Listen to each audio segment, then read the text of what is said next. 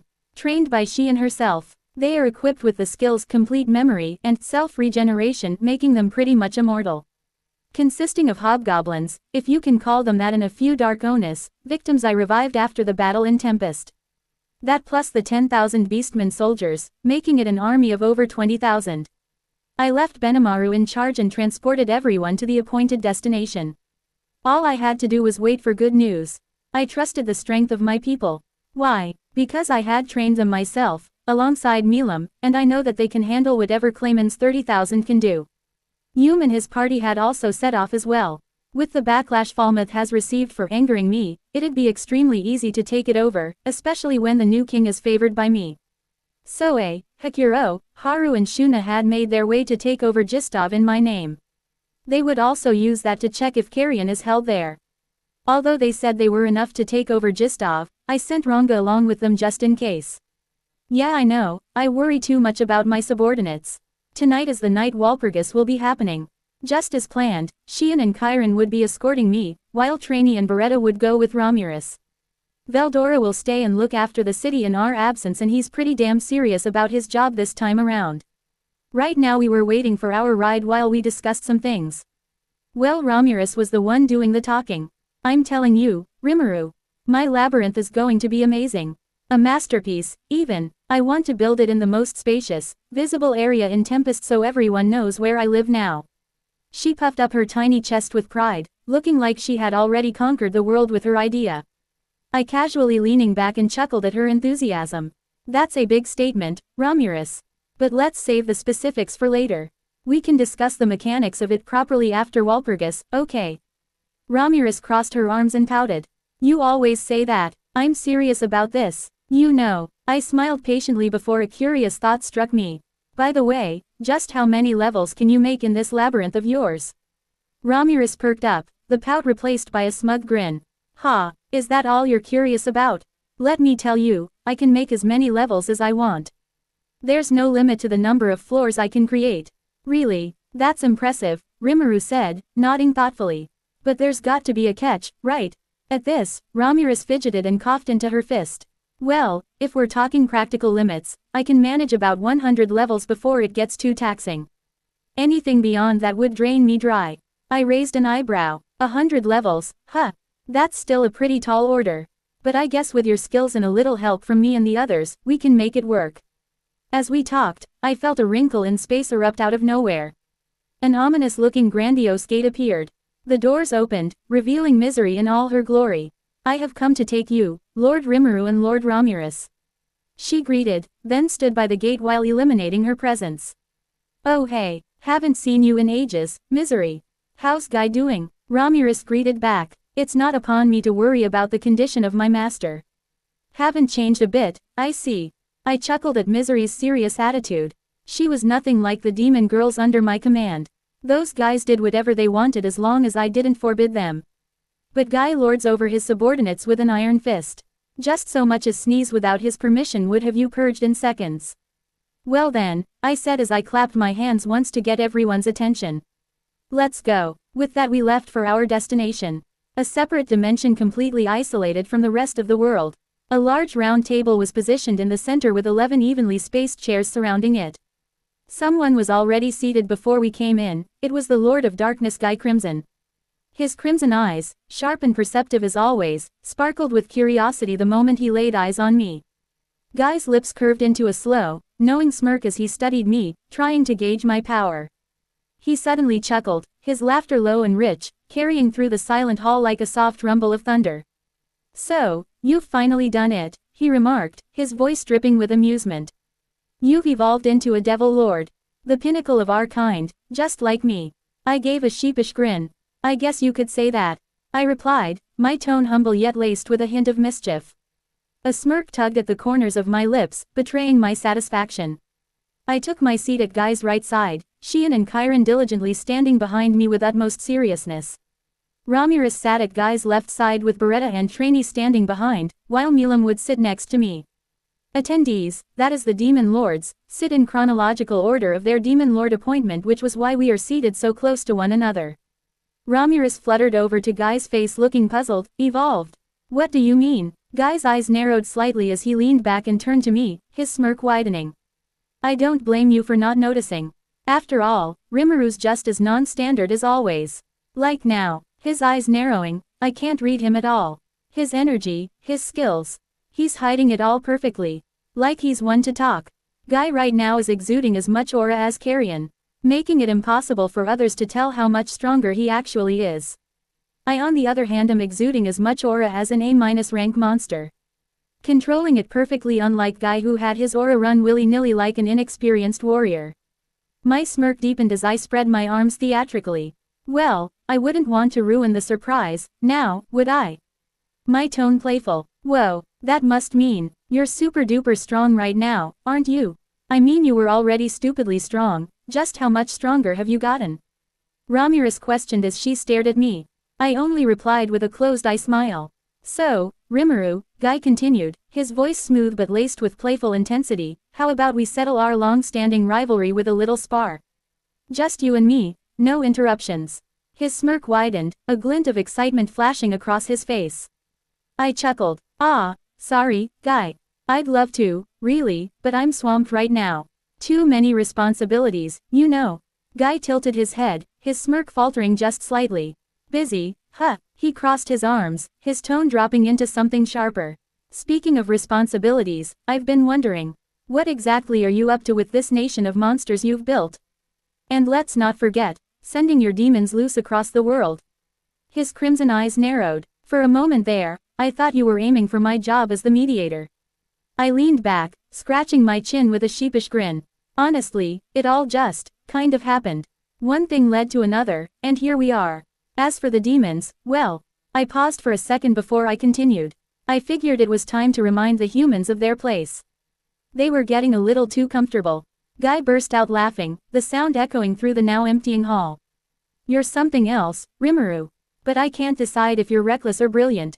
My smirk deepened as I leaned closer, my voice dropping to a conspiratorial tone. How about this, Guy? I've got a proposal for you. Guy raised an eyebrow, intrigued. Oh, and what kind of proposal would the great Rimuru Tempest have for me?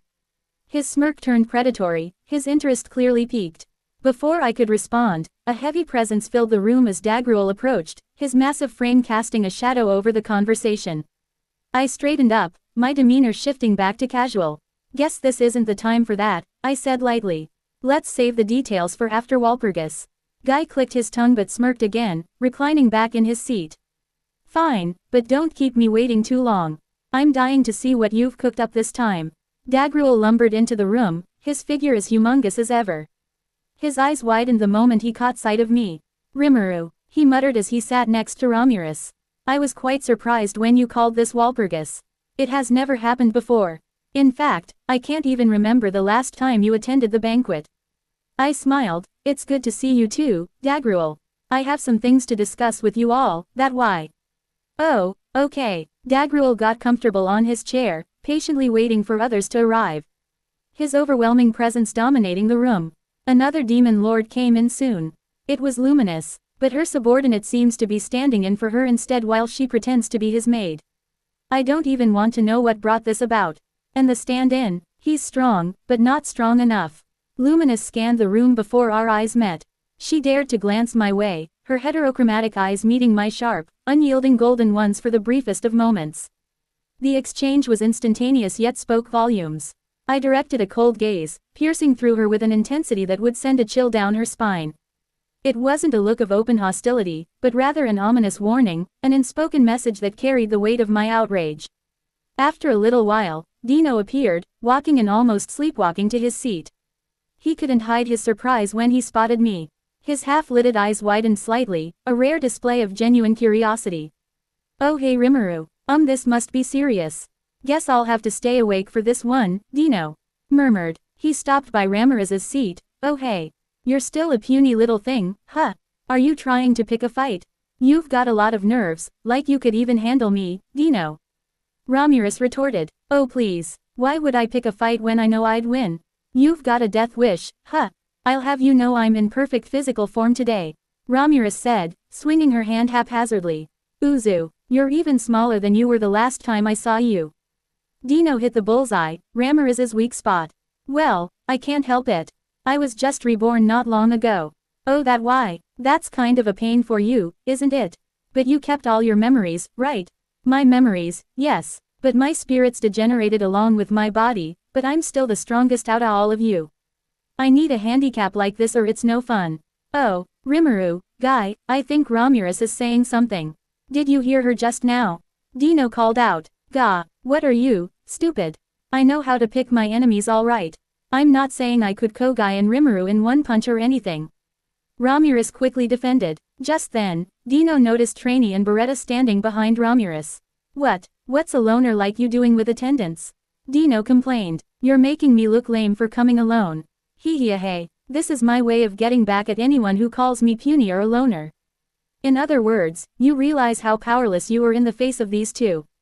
Huh, actually, these two are kinda amazing, aren't they? They're the real deal, right, aren't they? This'll make everything I say more convincing, right? Well, are you jealous? Oh, is it okay if I rip them up? Huh, Ramirez froze. Of course it's not okay. If you break them, I'm seriously going to tell on you to Rimuru and make him make you pay for it. Whoa there, she's acting like I'm her elder brother or something. I'll have you know, Rimuru is protecting me since I'm now a resident of his nation. So if you touch me or my subordinates, you're in for a lot of hurt. I'll make sure of it hee.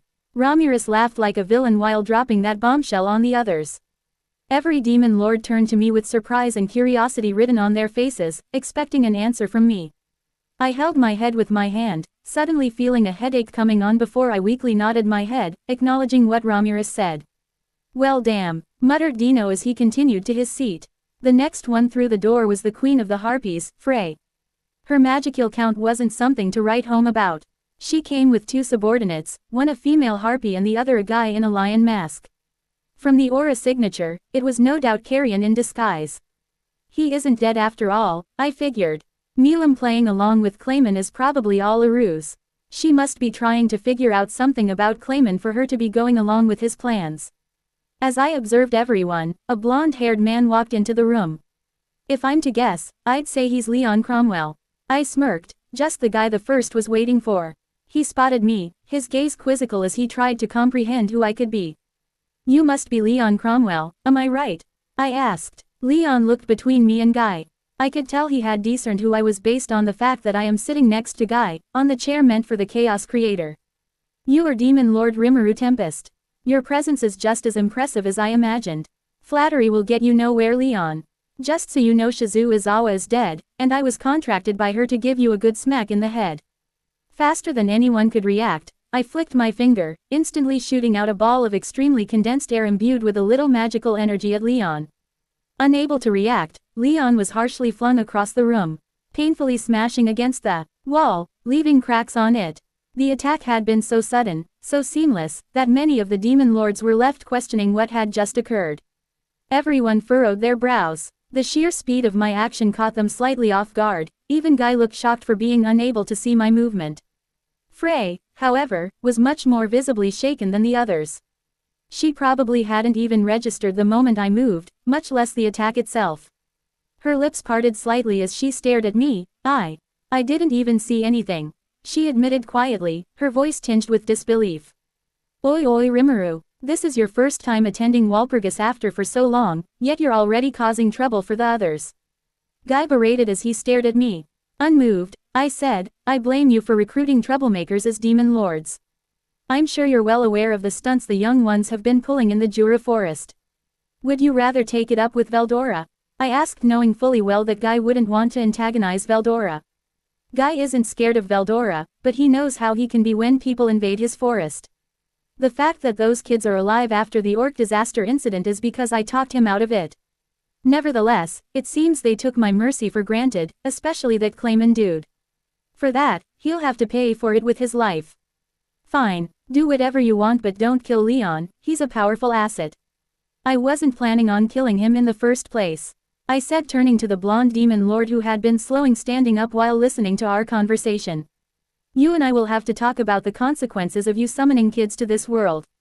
So do prepare yourself, I said to him, my tone cold.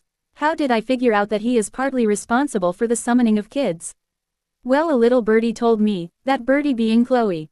On one of the days where my investigation lead me nowhere, Chloe, who at that point began to recollect her memories after she fused with her future self, asked me what worried me. When I told her, she mentioned how it was Leon who spread the knowledge of summoning children into the world, just so he could summon one person, her. When I investigated Leon even further, turns out, his nation is full of otherworlders, something I confirmed myself since majority of the citizens had high magicals content and some with unique skills. Something you don't find in natural residents of this world. He nodded before walking over to his seat like nothing happened. His recovery is impeccable, as expected from a demon lord. Now all were present except Milam and Clayman. I suddenly got a thought communication from Benimaru. Less than Lord Rimuru, may I brief you for a moment? Greater than, I replied affirmatively. Apparently, the battle ended less than an hour after it began, incredibly lopsided and pretty much as we planned it. Clayman's forces had at least 1,000 killed and over 3,000 wounded. All in all, we won and have prisoners we can make use of. Yamza, the enemy commander, turned into Charybdis for some reason, but it was taken care of by Benimaru. Another report came in from Soe. They had captured Gistov. The Dark Elves did not resist, in fact they seemed eager to be ruled by someone other than Clayman. Also, it turns out that I now have an army of undead for some reason. Soe only responded with less than Lady Shuna will explain the details. Greater than, we also discovered Clayman's treasury, so right now, I'm a lot more richer than I was a minute ago. Evidence connecting Clayman to the Harlequin Alliance was also in our custody.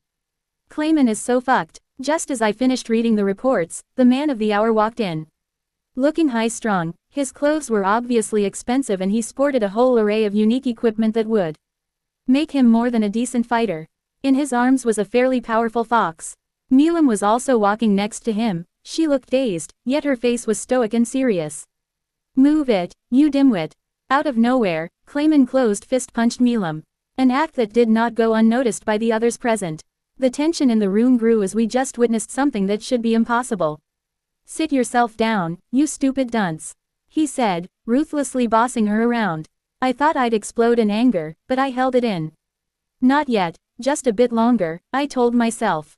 I eyed Milam, surprised by how she didn't even react.